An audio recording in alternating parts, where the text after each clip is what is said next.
तुम शॉक्ड हो जाओगे ये जानकर कि तुम्हारे अपने पेरेंट्स भी तुम्हें मैनिपुलेट करते हैं सिर्फ इसलिए ताकि तुमसे अपनी बात मनवा सकें और सोसाइटी में अपनी रिस्पेक्ट बढ़ा सकें। यकीन नहीं होता तो जरा ये वीडियो देखो। 5 साल बाद जब अपने दोस्तों को गाड़ी खरीदते अपना घर बनाते देखोगे तो अपने आप को कोसोगे। हंसेंगे लोग, कहेंगे कि फाइनल ईयर में आके छोड़ दिया। वो अपने कपूर साहब कह रहे थे कि खुशकिस्मत हो कि तुम्हारा बेटा आईसीई में पढ़ता है। वो क्या सोचेंगे? इन्हीं बातों को सुनकर कई बार हम गवर्नमेंट जॉब की तैयारी करने लगते हैं, जबकि हमारा पैशन कुछ और होता है। और ये तो फिर भी हमारे पेरेंट्स है जो हमारी भलाई के लिए हमें मैनिपुलेट करते हैं। लेकिन आज इस वीडियो में हम 5 ऐसी मैनिपुलेशन टेक्निक जानेंगे जिनका यूज करके हमारे दोस्त, हमारा पार्टनर, यहाँ तक कि एक भिखारी भी हमारा फायदा उठाता है और हमें अपने हिसाब से कंट्रोल करता है। अब अगर तुम चाहो तो इन टेक्निक को जानकर लोगों के मैनिपुलेशन से बच सकते हो, या फिर चाहो तो खुद भी इन्हें यूज कर सकते हो। बस एक छोटी सी रिक्वेस्ट है, ये वीडियो बस एजुकेशनल पर्पज के लिए है, तो इसका गलत इस्तेमाल मत करना। ट्रिक नंबर 1, गो स्लाइटली रॉन्ग। देखो ये टेक्निक मैं खुद यूज करता हूँ और ऑनेस्टली बोलूँ ये इतनी सिंपल है कि सामने वाला बिना सोचे समझे मुझे वही इन्फॉर्मेशन देता है जो मुझे चाहिए होती है और उसे लगता भी नहीं कि वो मैनिपुलेट हो रहा है। अब सवाल ये है कि ये काम कैसे करती है। देखो साइकोलॉजी कहती है कि इंसान का दिमाग अधूरी या गलत इन्फॉर्मेशन को बर्दाश्त नहीं कर पाता, इसलिए जैसे ही उसे लगता है कि सामने वाला कुछ गलत बोल रहा है तो उसका दिमाग ऑटोमेटिकली ट्रिगर हो जाता है उसे करेक्ट करने के लिए, क्योंकि हर इंसान को अपनी नॉलेज प्रूव करनी होती है और सिचुएशन पर कंट्रोल फील करना होता है, और यही वो मोमेंट होता है जहाँ से मैनिपुलेशन शुरू होता है। अब ये समझो कि इसका इस्तेमाल कैसे करना है। मान लो तुम्हें अपने दोस्त से पूछना है कि कल एग्जाम कितने बजे से है। अब अगर तुम सीधा पूछोगे कि भाई कल एग्जाम कितने बजे से है, तो हाई चांस है कि वो बोले पता नहीं या फिर इग्नोर कर दे। लेकिन अगर तुम कुछ ऐसा बोलो, भाई कल सुबह 8 बजे से एग्जाम है ना, अब उसका ब्रेन तुरंत रिएक्ट करेगा और वो खुद बोलेगा नहीं भाई कल एग्जाम 10 बजे से है। अब अगर ध्यान दे तो यहाँ तुमने क्वेश्चन नहीं पूछा, तुमने बस एक गलत स्टेटमेंट दिया और उसने खुद तुम्हें सही आंसर दे दिया। और ये तो बस एक सिंपल सी टेक्निक थी, लेकिन अगली टेक्निक और भी ज्यादा डेंजरस है, तो ध्यान से सुनना।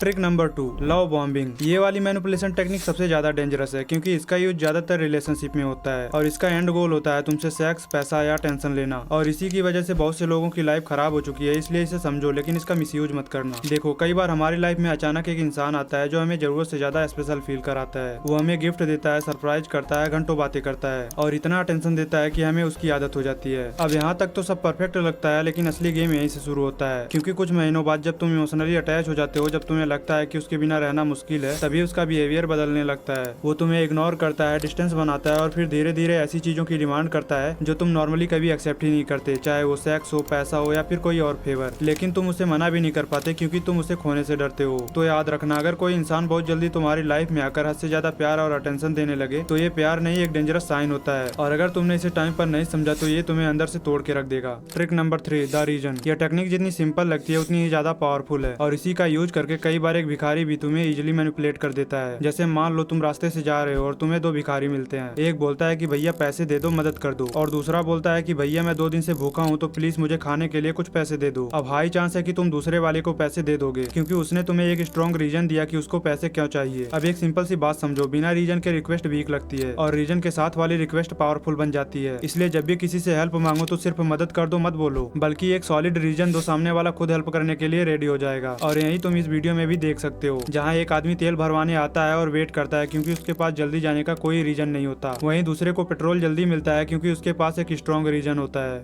Trick number 4, self assessment. देखो सामने वाले से अपनी बात मनवाने के लिए कई बार एक मैनिपुलेटर खुद को छोटा दिखाता है, खुद की बेइज्जती करता है, और इसी टेक्निक को कहते हैं सेल्फ अवेसमेंट। इसमें होता क्या है कि एक मैनिपुलेटर जानबूझकर खुद की बुराई करता है, खुद की इंसल्ट करता है, ताकि उसे सामने वाले की सिंपैथी और ट्रस्ट मिले। जैसे कि कई बार जब लड़के या लड़कियां अपने पार्टनर को चीट करते हुए पकड़े जाते हैं तो वो सीधा डिफेंड नहीं करते, बल्कि कुछ ऐसा बोलते हैं, मैं बहुत बुरा इंसान हूँ, मुझसे कुछ नहीं होता, तुम मुझसे बेटर डिजर्व करते हो, मुझे तो रिलेशनशिप संभालना ही नहीं आता। अब असली गेम यहीं से स्टार्ट होता है। जैसे ही सामने वाला ये सब सुनता है, वो गुस्सा रहने की बजाय तुम्हें कंसोल करने लगता है और तुम्हें बेटर फील कराने की कोशिश करता है, और इसी प्रोसेस में बिना समझे वो तुम्हारी गलती को इग्नोर करके तुम्हारी साइड लेने लगता है। यानी जिस इंसान को तुमसे क्वेश्चन करना चाहिए था वो उल्टा तुम्हें ही समझाने लगता है, बाबू तुम बहुत मासूम हो, ऐसी गलती मत किया करो, दुनिया ही खराब है। और यहीं पर गेम कम्प्लीटली फ्लिप हो जाता है, क्योंकि गलती तुम्हारी होती है लेकिन गिल्ट और सिंपैथी सामने वाला फील करने लगता है और तुम बच जाते हो। Trick number 5, ghosting. ये एक बहुत ही पावरफुल और डेंजरस टैक्टिस है, जिसका यूज लोग अपनी वैल्यू बढ़ाने, सामने वाले को कंफ्यूज करने और कई बार उसे इमोशनली हर्ट करने के लिए करते हैं। इसमें होता यह है कि शुरुआत में एक मैनिपुलेटर तुम्हें इतनी अटेंशन देता है कि तुम्हें लगता है कि सब परफेक्ट है, कॉल, मैसेज, केयर सब कुछ नॉर्मल से ज्यादा होता है और तुम्हें फील होता है कि हमारा रिलेशनशिप सबसे बेस्ट है। लेकिन फिर अचानक वो ना तुम्हारे कॉल्स उठाता है, ना मैसेजेस का रिप्लाई देता है और बिना किसी एक्सप्लेनेशन के पूरी तरह गायब हो जाता है। अब असली गेम यहीं से स्टार्ट होता है, क्योंकि उसके गायब होते ही तुम उसे मिस करने लगते हो, बार बार उसके बारे में सोचते हो और अनजाने में उसकी वैल्यू अपने माइंड में और ज्यादा बढ़ा देते हो। यानी वो बिना कुछ किए ही तुम्हारे दिमाग में इंपॉर्टेंट बन जाता है, क्योंकि साइकोलॉजी कहती है कि जितनी कम अवेलेबिलिटी होती है उतनी ज्यादा तुम्हारी वैल्यू बढ़ती है, और वही स्टैटिस्टिक्स की रियल पावर है। लेकिन सुनो, अगर तुमने वीडियो यहाँ तक देखी है तो इसका मतलब है कि तुम्हें मेरी बाकी की वीडियोज भी पसंद आएंगी। सो एक बार अंदर जाकर उन्हें चेकआउट जरूर करना और चैनल को सब्सक्राइब कर लो। मिलते हैं अगली वीडियो में।